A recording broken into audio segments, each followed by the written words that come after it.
several times. I'll come to that in a second, but there's a much more fundamental thing, Alf.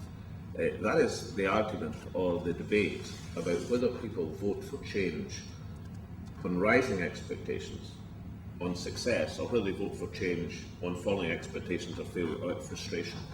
And I think in at least certainly in Western European societies, the overwhelming evidence is people vote for change in rising expectations. So in my view, people are more likely to vote for independence. Indeed, I would go further. I would say it's the only circumstances in which people would vote for independence is if a credible SNP-led administration with achievements under its belt, who can demonstrate success on a range of things, says to people, look, we've been successful in these, now trust us. We've earned trust in these things, now trust us to say, let's have a real parliament with some real powers to do more. These are the circumstances in which you earn people's respect and trust.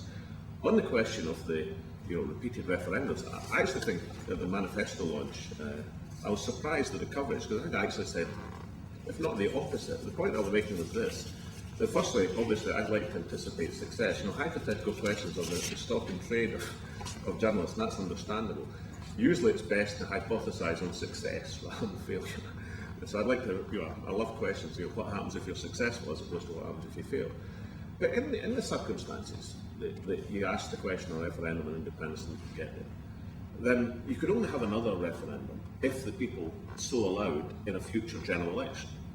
And the second thing I said, pointing to the devolution situation, in my view, it's a once-in-a-generation thing. There was a referendum on devolution in 1979. The next referendum on devolution was 1997. Okay. And that seems to me the overwhelming likelihood. But if I may, I'll concentrate my hypothesis on success rather than failure. Do you accept that it's possible to have that mindset and that outlook of success and positivity without necessarily being in support of your constitutional objective? Yes, I do.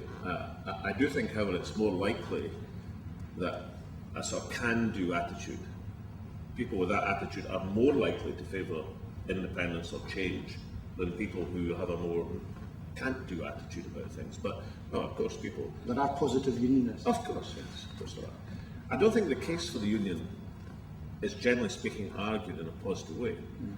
I mean, I can think of a number of people in Scottish political life or Scottish literary life, Alan Massey, in my view, is an example of a positive unionist. Alan Massey, the author, and he contributes to many, I don't think he contributes to the Herald, he contributes to a lot of newspapers. And the thing about Alan's, and I don't know Alan well, I mean, I know him from interviews and things, but the thing that also strikes me about his unionism is a very positive articulation of unionism. But I think that's quite rare.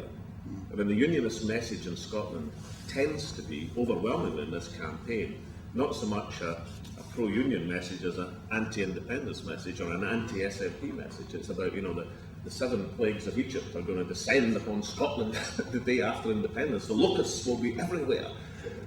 And the unionist case in Scotland, I think actually is belittled by that approach. And the people like Alan who argue a different style are quite few and far between.